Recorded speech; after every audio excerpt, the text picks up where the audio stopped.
திருக்கலை, இங்க அதிமுக அணியில இருக்கக்கூடிய நிலைமை என்ன? பாமக அல்லது தேமுதிக வருவதற்கு யார் தடையாக இருக்கிறார்கள்?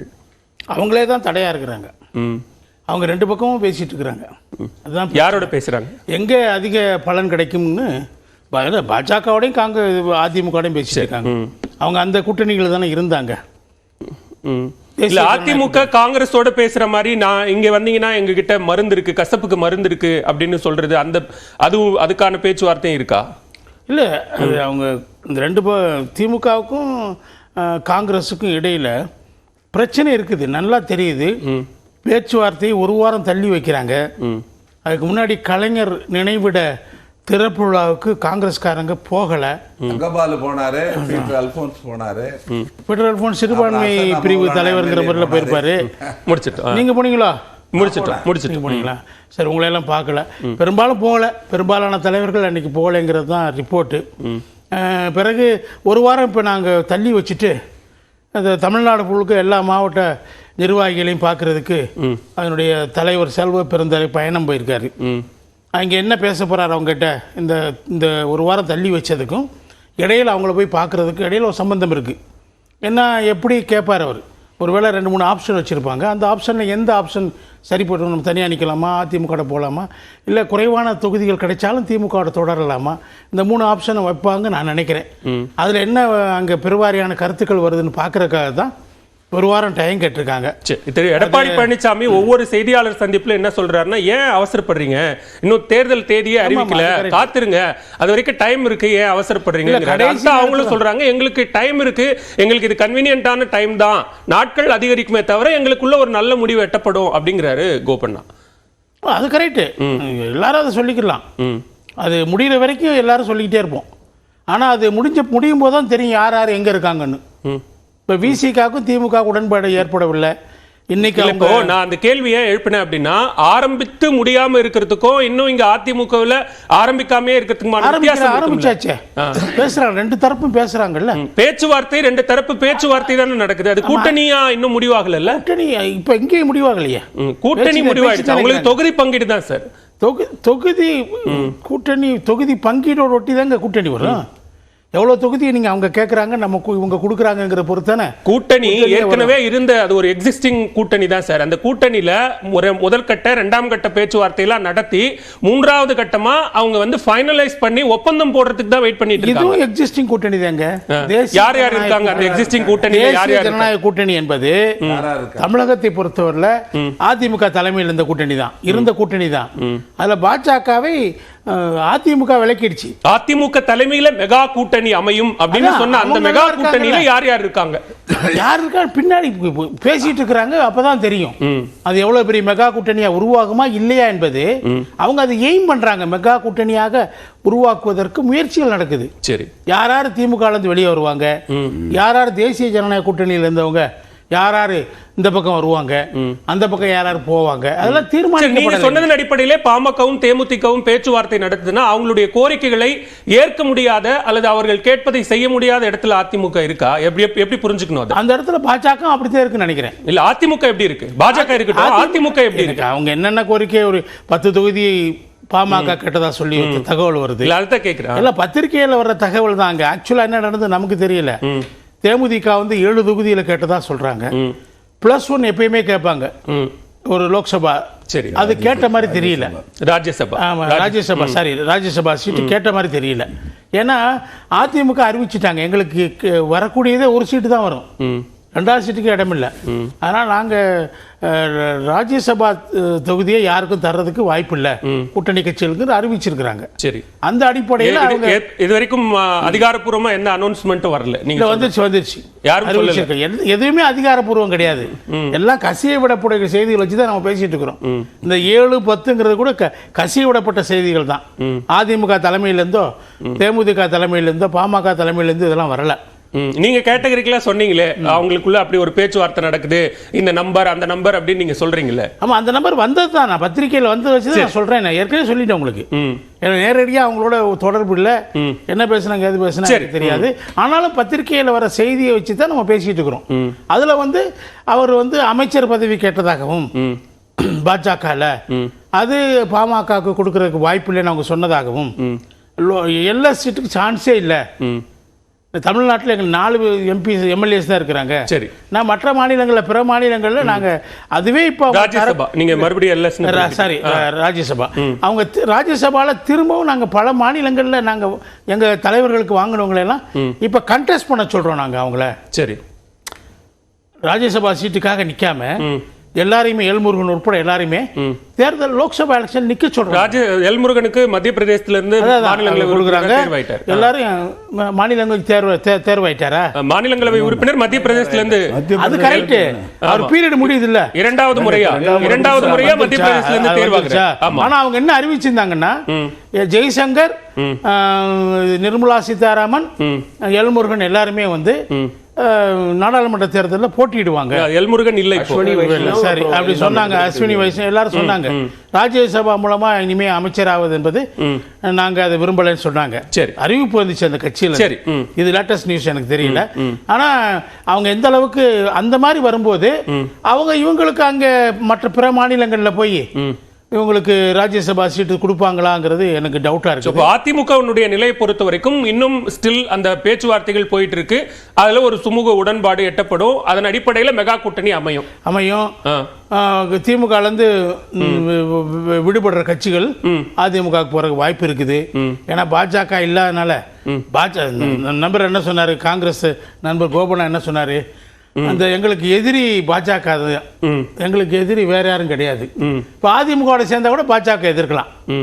அதனால அதிமுக சேர்றதுல அவங்களுக்கு எந்த ஹடிலும் இல்லை. பாஜக மோடி ஏத்து ஒரு வார்த்தை கூட சொல்லல.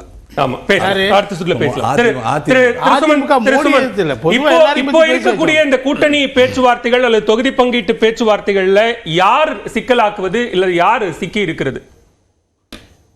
இதுல 2 சிக்கல் இருக்குங்க. இந்த கூட்டணி பேச்சுவார்த்தைகள் வந்து பூர்த்தி அடையாமல் இருப்பதற்கு பல காரணங்கள். ஒரு காரணம் அப்படின்னு பார்த்தீங்கன்னா எத்தனை இடங்கள்.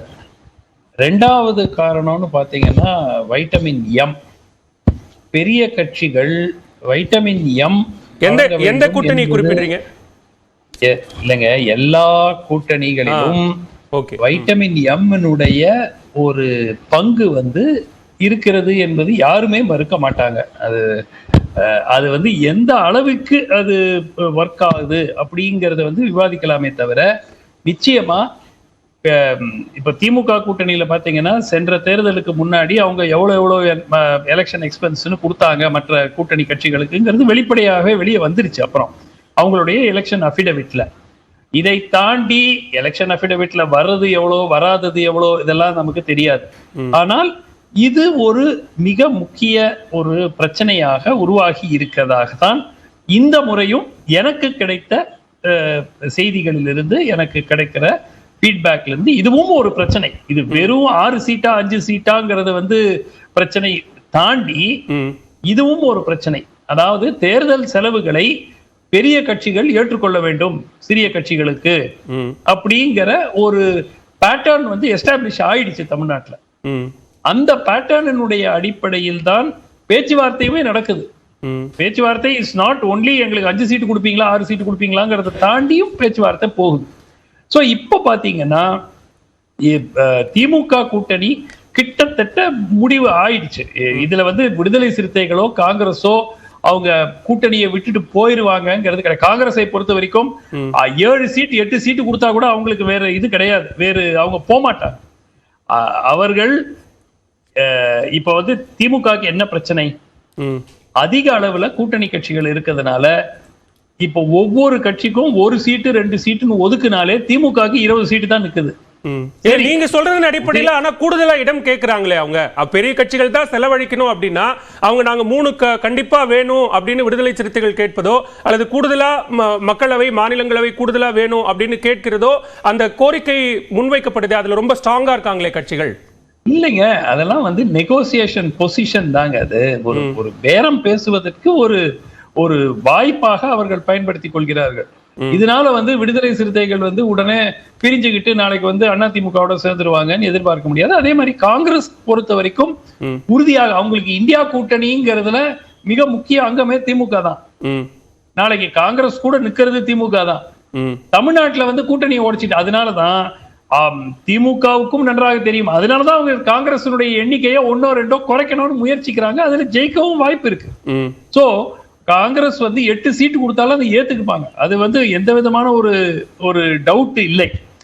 ஒரு சிம்பிள் எக்ஸாம்பிள், அதிமுக காங்கிரஸ் ஒரு வேளை திமுக கூட்டணியில் இருந்து வெளியேறினால் அவர்கள் ஒரு கூட்டணிக்கு தயாராக இருப்பார்கள்.